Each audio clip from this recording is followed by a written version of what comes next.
What's good, peeps? All right, so Canelo versus Callum Smith has just wrapped. I'm just double checking the scorecards again. I think it was 119, 109 twice. Yeah, it was 119, 109 twice, and 117, 111. I gave Callum Smith the fifth round, and I think I gave him a share of the first round as well.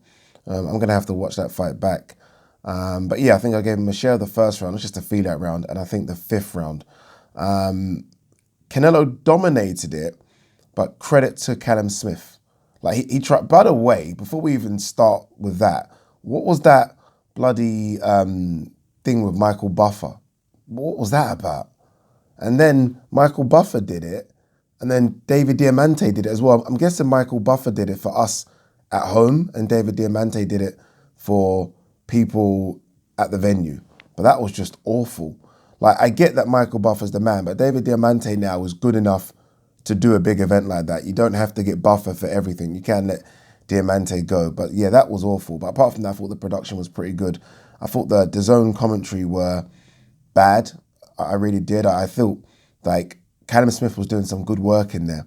Some good work. Yes, losing the rounds, but good work. But they made it almost seem as though he was a punching bag. It wasn't that.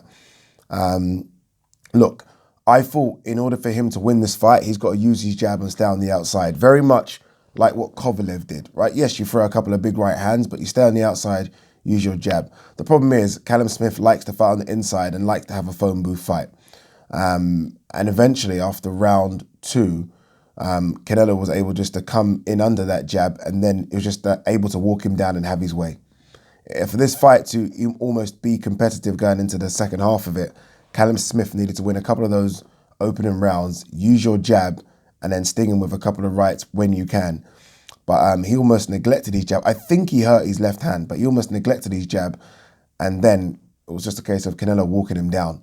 And that's strange when you've got a guy that's 5'8", right? He's probably shorter than that, but he's 5'8", let's just say, walking down the much bigger guy. That's strange to see, if I'm honest with you. But Canelo's now built like a tank. It's weird how his body's changed over the years. And look, some people will attribute that to PEDs. I'll just attribute that to the fact that he's grown. He's just a bigger guy now. He's just a lot bigger. I just remember the guy coming through. He started as a welterweight, by the way, but I remember the guy coming through as 154 pounds that didn't have that physique. When he took his top off, he looked big. He looked strong.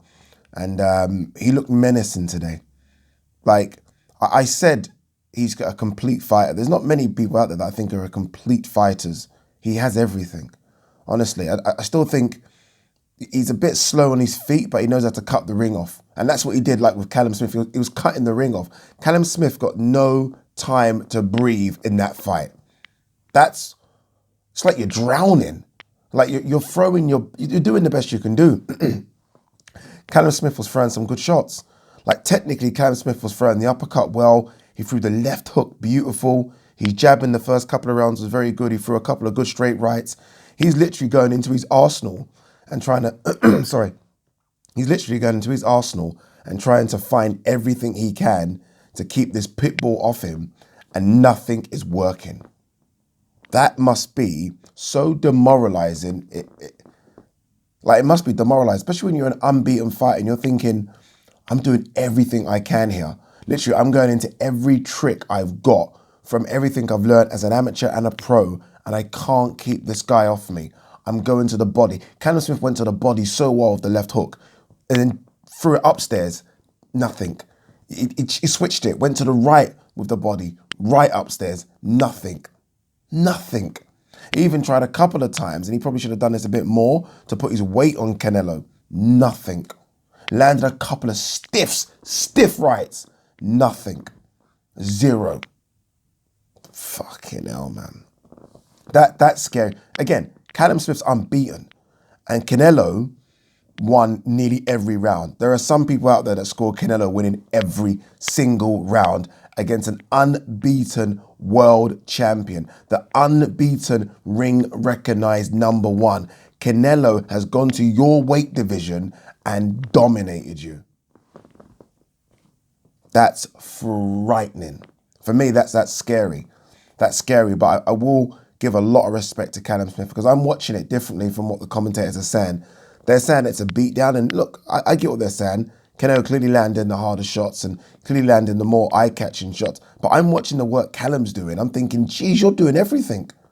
Like, there's not much more you can do. He's not a pure boxer like a Demetrius Andrade or Billy Joe Saunders, where, they're not going to get into the trenches with Canelo. But at the same time, that's how Callum Smith fights. And Callum Smith literally doing everything, people.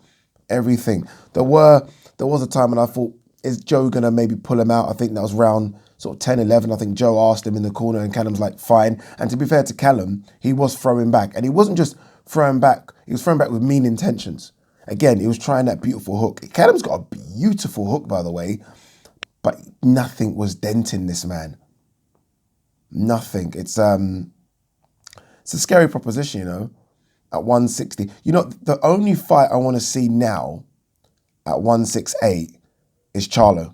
It's the only fight I want to see. If Charlo can go upper weight class, it's the only fight I want to see, because I think Charlo might have the pop possibly to dent. Maybe, I don't know.